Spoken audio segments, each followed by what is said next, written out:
ইতিহাসে হিজরত একটি গুরুত্বপূর্ণ অধ্যায়, কিন্তু হজের সাথে এই পাহাড়ের কোনো গুরুত্বপূর্ণ কোনো অবস্থান নাই। হজের ফরজ, হজের সুন্নাত, মুস্তাহাবের মধ্যে এই জায়গায় আসা এবং এখানে এসে কিছু সময় অবস্থান করা এরকম কোনো নির্দেশনা নেই। আমরা এই পাহাড়কে দেখলাম, পাহাড়কে দেখে আমরা রাসূলুল্লাহ সাল্লাল্লাহু আলাইহি ওয়াসাল্লামের জীবনের যে হিজরত, সেই হিজরতের অধ্যায়কে আমরা বোঝার চেষ্টা করব।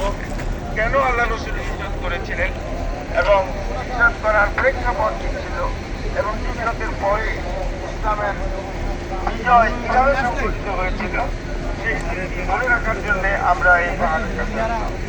আমরা এই পাহাড়কে দেখবো এবং হিজরতকে বলবো ইনশাআল্লাহ। আল্লাহ রাব্বুল আলামিন রাসূলুল্লাহ সাল্লাল্লাহু আলাইহি ওয়াসাল্লামের জীবনকে বোঝার তৌফিক আমাদেরকে দান করুন এবং সেই অনুযায়ী আমাদের জীবন গঠন করার তৌফিক আল্লাহ তাআলা আমাদেরকে দান করুন।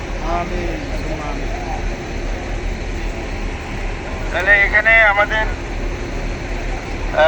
এই জাবালের সুরের যে প্রোগ্রাম, জাবালের সুরের প্রোগ্রাম আমাদের শেষ। এরপরেও আরো সামনে আমাদের আরো অনেকগুলো স্পট আছে। আসুন আমরা গাড়িতে যাই।